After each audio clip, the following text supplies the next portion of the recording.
Bill at chess.com, and I have a team match going on between my free video lessons group and chess.com in Espanol, Spanish-speaking team. And I promised the members of my team if they win both boards in their match and submit their games, I'll make videos of them. That's your reward for winning.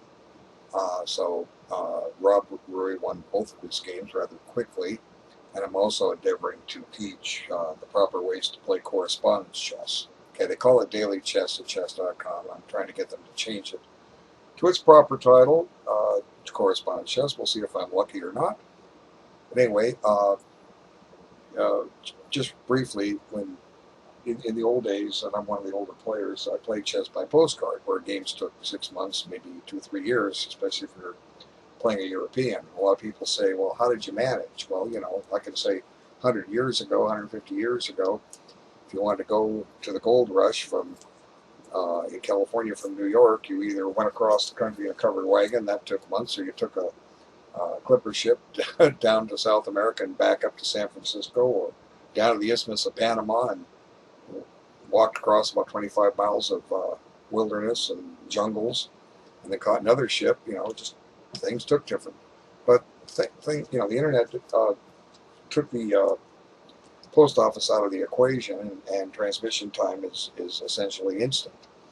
But in the transition, a lot of the intricacies of correspondence chess were lost to the new your chess site. You can play a form. You can play correspondence chess. It's a different way to play.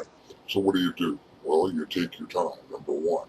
Number two, you analyze the positions. You're allowed to move the pieces around. Okay, number three, you use opening books. Okay, or databases now. It's all this stuff's on database. Why not start a position like a grandmaster would, and then you can teach yourself openings, teach yourself analyze. My own history is I went from a 2,000 player to a 2,200 player as a result of all the analysis I did in correspondence chess. So in this game, I think White played both games. White played as well as he could, I think. Pretty much, and Black definitely moved too fast. I mean, this game lasted 6 days, and it went 43 moves, so 7 moves a day. Correspondence chess is not a substitute for a live chess game. If your opponent happens to be online, you don't have to keep moving. You take your time. So let's see how this translates. Okay, so so far they're playing like grandmasters. This is all theory.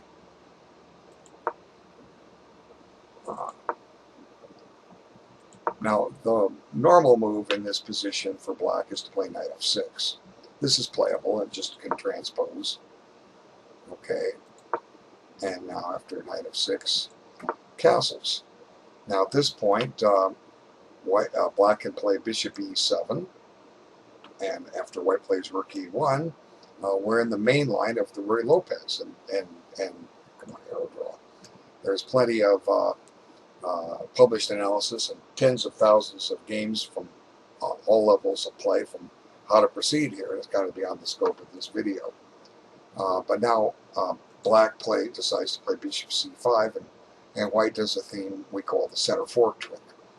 Okay, White sacrifices a knight, and after Black takes back, White is going to regain the piece, and he's also gained a little bit of time because he's opened up the diagonal for this bishop.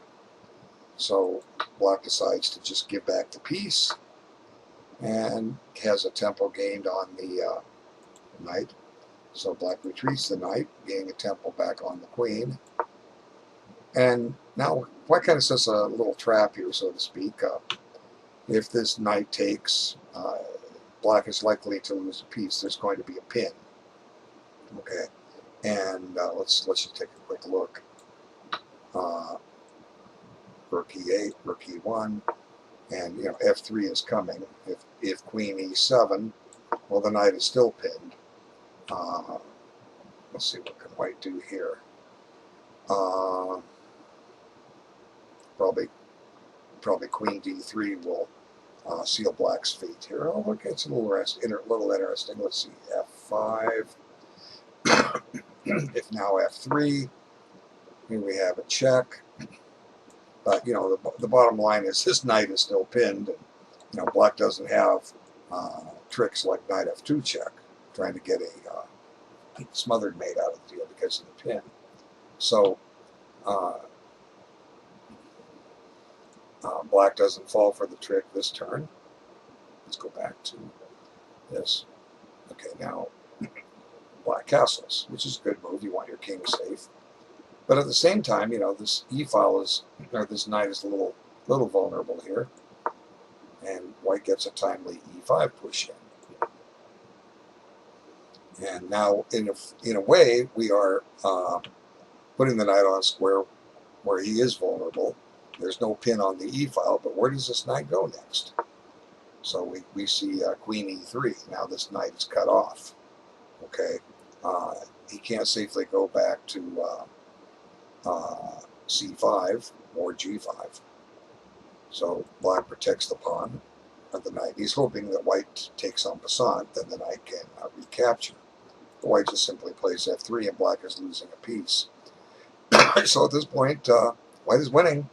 Black has played too quick and is losing the game. It's converting the advantage. So black grabs what he can. And white just eats black alive. Okay. And, here he's willing to trade down. I have a rule, my own rule, let me just explain it. When you're ahead a decisive amount of material, like, say, a piece or a piece for 2 pawns or the exchange, you should play for checkmate, because checkmate ends the game. Now, we know if we trade down, we're going to win the ending, but if we keep the attack alive, there is a chance that we'll either A, give a checkmate, which ends the game, or B, we will cause our opponent to lose more material trying to stop that checkmate. In which case, if we can't get the checkmate, we can go down to the ending. But there's nothing wrong with what white does. Hopefully in my future videos we'll see some more examples of that when one side has a chance. Now here black blunders again and walks right into a fork. Okay, so black is definitely playing too quick, but strategically black is lost. He's down a bishop, and he decides to give a piece too. So there's really not much more to comment on. Here goes another bit of exchanges, and white's just reaching a winning ending up 2 pieces. So let's just go through the final moves, see how this game ends up. And white's after pawns. If a5, the b5 pawn is not protected. And now here, I don't think white should be giving back the piece, but it doesn't matter at this point because white will win. White's not moving forward. Chess.com does funny things every now and then. I've mentioned these bugs to them. We'll see if they fix them. There's no need to give back a piece, but you can't refute it. Okay. Black has to trade rooks here, get back rank mated, and this just leads to a simple win for white.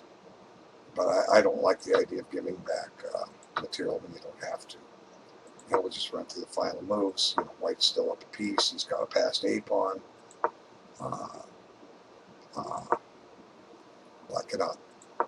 The only way he can stop that a pawn is with his king, and that's going to expose the rest of his pawns to danger. Now this move fixes the black pawns where they can't advance on the king side. And there goes the a pawn. And black tries to keep it under watch, but costs him this pawn.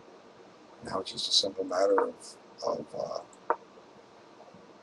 centralizing the king and exploiting all the weak black pawns. There it goes. And black has to move his king here, allowing white to penetrate a little further. And here goes this pawn, and now he stops to grab another pawn. King b8, king b6. Now white finds a clever way to end this game in a hurry. He just shoves a7. Now Black has his king can't move. Two of his three pawns can't move. It leaves his G pawn. He has one of two squares. And that just allows an immediate checkmate. Okay, so good game, robruy. Thanks for watching. I'll have another game between these two. Quick to follow. Thanks.